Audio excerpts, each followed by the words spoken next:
But నేను first time మీకు కథ చెప్పినప్పుడు సార్ ఇవాళ ఈ సెట్ ఈ డీటెయిల్స్ అంటే ఇప్పుడు ఈ సెట్లో ఇక్కడున్న ఈ ఇంటర్వ్యూ సెట్లో కూడా all the props that we are using all comes from the మన మూవీ నుంచే. ఫస్ట్ ఆయన చెప్పినప్పుడు నాకు సాను సార్కు భయం ఉండేది, ఎవరు ప్రొడక్షన్ డిజైనర్ ఎవరైతే న్యాయం చేయగలుగుతారు. బికాజ్ సెకండ్ హాఫ్లో లిటరల్లీ ఒక ఎక్స్పీరియన్స్ క్రియేట్ చేయాలి. అది మనం చూసిన వరల్డ్ కాదు. హౌ డు వి ఎలా ఏంటి అంటే సాను సార్ నేను కూర్చొని అసలు ఆ ప్లేస్కి అసలు ఎలాంటి మూడ్ ఉండాలి ఏంటని డిస్కస్ చేసుకున్నాక సార్ వచ్చారు లోపలికి, నాగేంద్ర సార్. ఆయన వచ్చాక ఆ ప్లేస్కి ఒక కథ అటాచ్ అయింది, దానికంటూ ఒక బ్యాక్ స్టోరీ. అసలు అది ఏంటి ఆ ప్లేస్లో ఒకప్పుడు ఎవరు ఉండేవాళ్ళు, తర్వాత ఎవరు ఉండేవాళ్ళు, ఇప్పుడు ఎందుకు ఇట్లా ఉంది, ఆల్ దాట్ డీటెయిలింగ్. సో ఇప్పుడు what I loved about it is the detailing that he gave. Me process చెప్పండి సార్, అసలు ఎలా క్రాక్ చేశారు మీరు? నేను యాక్చువల్ చెప్తున్నా నిజంగా, మేము కాశ్మీర్ అవన్నీ తిరుగుతూ ఉంటే మీరు ఇక్కడ సెట్ మీద వర్క్ చేస్తున్నారు. నాకు ఎప్పుడు బెంగ ఉండేది కాశ్మీర్లో ఉన్నప్పుడు, అక్కడ ఏం జరుగుతుందో వర్క్ ఏం జరుగుతుందో అని. బట్ రిటర్న్ వచ్చిన తర్వాత సాను సార్ నేను చూసినప్పుడు వాట్ యూ క్రియేటెడ్, మేము అఫ్కోర్స్ మేము ఇమేజెస్ అవి చూస్తున్నాం కానీ మీ మైండ్లో ఎంత వర్క్ చేస్తుంటారు అనేది మీరు చేసిన వర్క్ చూసాక అర్థమైంది మాకు. మీ ప్రాసెస్ చెప్పండి, అసలు ఎలా డెవలప్ చేశారు లోపల?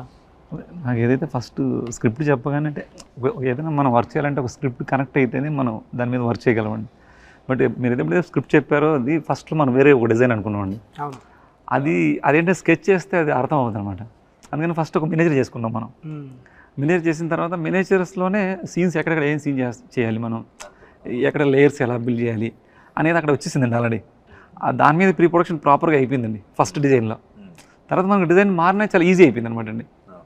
తర్వాత సాను గారు దీన్ని ఒక వరల్డ్ క్రియేట్ చేయాలి మనం, దాంట్లో కూడా బ్యాక్ స్టోరీ అండి. అంటే మనం ఒక సెట్ వేస్తే కూడా ఏదో సెట్ వేసామని కాకుండా ఆ సెట్ ఏ ప్లేస్లో ఉంది, అరుణాచల్ ప్రదేశ్లో ఉంది. అరుణాచల్ ప్రదేశ్లో ఎలాంటి ఆర్కిటెక్చర్స్ ఉంటుంది, అది అంతకుముందు అంటే నేను మొత్తం చెప్తే బాగుంది చెప్పట్లేదు, అంతకుముందు ఏమై ఉంటుంది, తర్వాత 50 years క్రితం ఏమై ఉంటుంది, అది ఇప్పుడు ఈ కండిషన్లో ఎలా ఉంటుంది, అక్కడికి కొంతమంది పీపుల్ వెళ్తే వాళ్ళు కంఫర్ట్ జోన్ ఎలా క్రియేట్ చేసుకుంటారు. రూమ్ కూడా సేమ్ టైం మళ్ళీ ఎక్కడ ఫ్రేమ్ పెట్టినా మీకు 3 లేయర్లు కనిపిస్తాయి. 100 ఏళ్ల క్రితం లేయర్ ఒకటి కనిపిస్తుంది, 50 ఏళ్ల క్రితం లేయర్ ఒకటి కనిపిస్తుంది, ఇప్పుడు జరిగిన ఒక లేయర్ కనిపిస్తుంది, ఈ నైట్ ముందు జరిగిన ఒక లేయర్ కనిపిస్తుంది. There's no reference also really. There's no reference, exactly. You can't say this should look like that. It's a world which is imaginary. Yeah. But there's a concept, like, you know, how it came up. freedom also, a lot of restrictions also. That's it. Yeah. But ఒక రోజు నాకు ఇంకా గుర్తుంది బాగా, అలా కూర్చొని ఉన్నాం నేను సాను సార్ కూర్చొని, సడన్గా ఎందుకో సాను సార్ సడన్గా పిలిచి Shailesh we created something, it's nice అన్నాడు. అది రావడం చాలా పెద్ద థింగ్ అది ఆయన దగ్గర. సాను సార్ ఎక్కడ కాంప్రమైజ్ అవ్వరు కాబట్టి అది ఒక చిన్న టెన్షన్ ఉండేదండి. జనరల్గా ఆయన ప్రేస్ గురంలో శృతి హాసన్ ఆయన. Your character arc is good.